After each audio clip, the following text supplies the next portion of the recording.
Kolesterol, semua pasti nggak asing dengan kata itu, ya. Nah, yang jadi masalah adalah kalau misalnya kolesterolnya tinggi.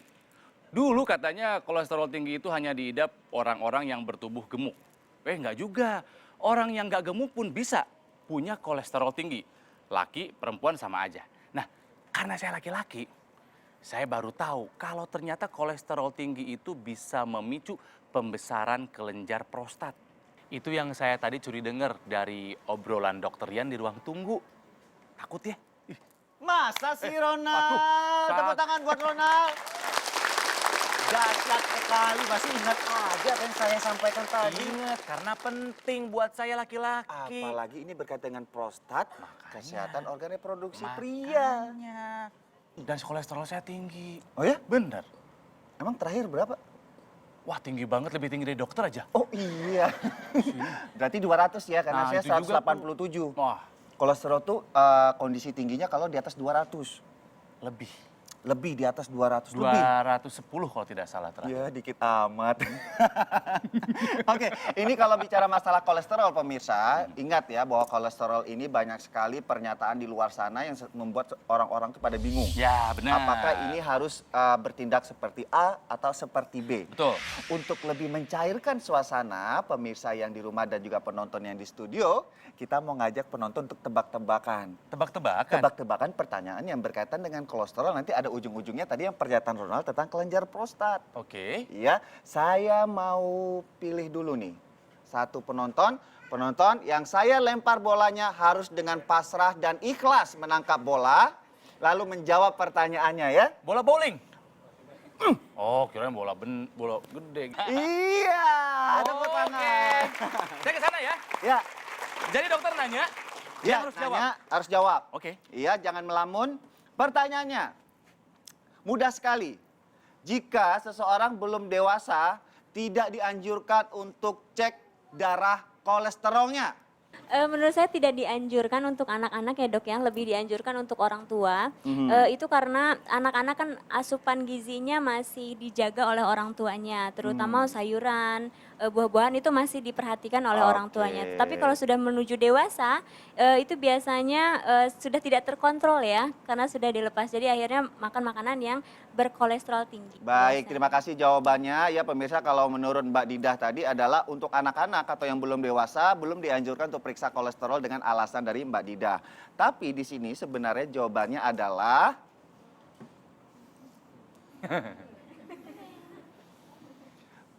Tidak tepat.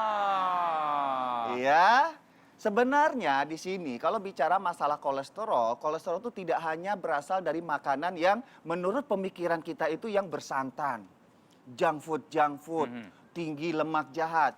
Kolesterol itu diproduksi juga oleh tubuh dan juga bisa dikarenakan produksi yang dihasilkan dari konsumsi kalori tinggi. Kalori yang paling cukup banyak dikonsumsi oleh masyarakat Indonesia adalah nasi. Ya ampun. Nasi yang berlebihan itu bisa menghasilkan yang namanya kolesterol.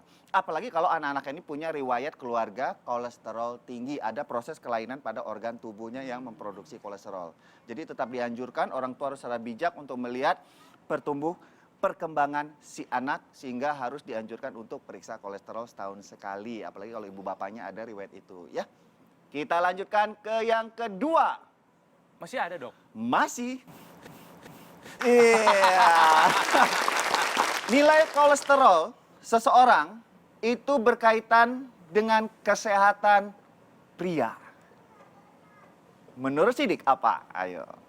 Karena memang ada kan dari pola hidupnya juga yang memang tidak sehat. Kemudian juga tadi kan disebutkan kalau misalkan komplikasinya bisa juga ke prostat atau misalkan ke jantung. Dan tentunya jawaban dari Sidik tadi adalah tepat. Go. Ronald bilang pernah tuh cek kolesterol. Ya. Tapi kalau cek kesehatan prostat pernah, Ronald? Belum pernah.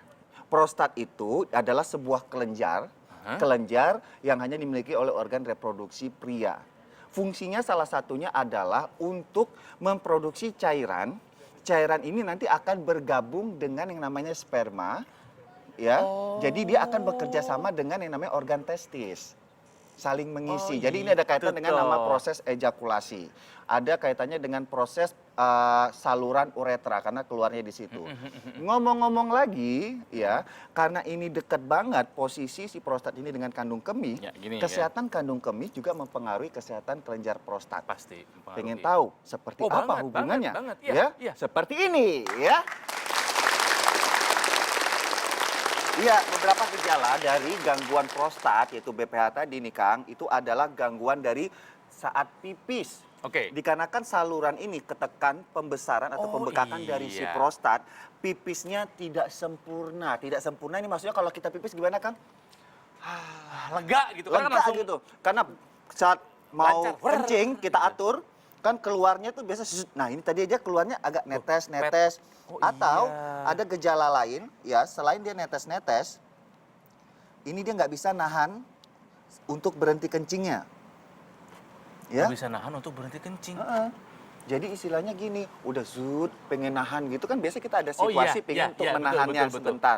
Itu nggak bisa Los terkontrol. aja gitu. Los aja. Jadi ada dua kemungkinan, tidak bisa nahan pipis atau pipisnya hanya sedikit-sedikit. Iya, iya, iya, terputus-putus, ya. Ya, nah ini adalah situasi tadi yang tidak bisa menahan keluarnya air seni. Iya, iya, betul, Atau betul. tadi yang di awal yang hanya netes-netes aja. Lalu apa hubungannya antara kolesterol tinggi dengan prostat? Nah, itu pertanyaan saya. Seorang pria itu kan ada hormon seksual prianya, yaitu Oke, testosteron. testosteron. Testosteron ini hormon yang dibentuk oleh salah satu komponen gizi, yaitu si kolesterol itu sendiri. Jadi tetap sebenarnya seorang pria itu membutuhkan kolesterol. Butuh tetap. Tetap butuh, tapi adalah dalam asupan yang terkontrol. Makanya tadi kan kalau kita periksa darah, ada nilai dari si kolesterol darah itu sekitar 200 mg per desiliter. Itu yang sudah ditentukan secara medisnya. Ya. Nah ini jangan tidak diharapkan. Jadi jangan dan sangat tidak diharapkan untuk di atas 200 walaupun hanya 210. Tetap diturunkan dengan memperbaiki pola hidup. Pola makan juga. Pola makan. Ya. Gaya hidup. Gaya hidup karena apa? Kolesterol yang terlalu tinggi itu merangsang pertumbuhan dari sel si prostat itu tadi akhirnya membesar. Dia bereplikasi, bertambah banyak. Solusi lainnya selain menjaga gaya hidup yang sehat, ini juga berkaitan dengan yang namanya kontrol stres. Oh iya. Seiring bertambahnya bener. usia, terkadang akumulasi stres itu kan Pekerjaan tentunya, di numpuk. rumah, di tempat. Iya, pokoknya dimanapun berada akhirnya mengganggu metabolisme dari si kolesterol, testosteron, dan kerja prostat, Rona. Nah, itu dia. Saya setuju banget sama dokter.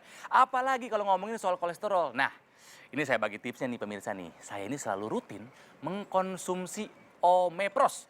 Ini adalah suplemen dengan perpaduan asam lemak esensial yang lengkap, yaitu omega 3, 6, dan 9. Ini serta dilengkapi juga dengan DHA, EPA, plus vitamin E. Bersumber dari bahan alami yang aman dikonsumsi jangka panjang, seperti minyak ikan salmon dan minyak nabati dari tanaman organik, seperti minyak zaitun dan minyak biji blackcurrant. Nah, omega 3, 6, 9, DHA, dan EPA ini sangat efektif untuk menurunkan kadar kolesterol jahat, seperti LDL dan trigliserida dalam darah kita. Ini juga bisa membantu kita mencegah pembentukan plak di arteri pembuluh darah, sehingga bisa mengurangi resiko terkena serangan jantung, stroke, hipertensi, bahkan ini nih, si pembesaran kelenjar prostat. Dikonsumsinya sangat mudah ya untuk pemulihan kesehatan. Jadi Omepros ini bisa diminum 3 kali sehari, 1 soft kapsul setelah makan. Dan untuk pencegahan cukup 1 kali sehari, 1 soft kapsul. Bisa juga dikonsumsi ini dari usia 18 tahun sampai usia lanjut. Dan kalau misalnya nih kita sedang mengkonsumsi obat-obatan dari dokter, gampang. Cukup beri jeda aja 1 sampai 2 jam. Oke? Nah pemirsa, Omepros juga ini udah mendapatkan sertifikat halal loh dari ISA, Islamic Service of America. Jadi nggak perlu ragu lagi. Urusan kolesterol hanya Omepros, suplemen sehat bantu kurangi lemak darah. Kang, tadi kita sudah bahas masalah kelenjar prostat, Kang. Kang mau tahu nggak tips bagaimana cara mengencangkan bokong? Ya mau Pengen? banget. Penonton pengen tahu? Sesaat lagi bersama Dr. Resa dan Feby Febiola.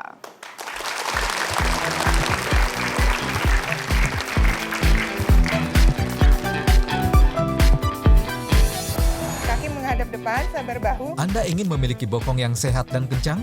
Ikuti tips yang akan diberikan oleh Dr. Reisha berikut ini. Naik turun. Oke, lakukan ini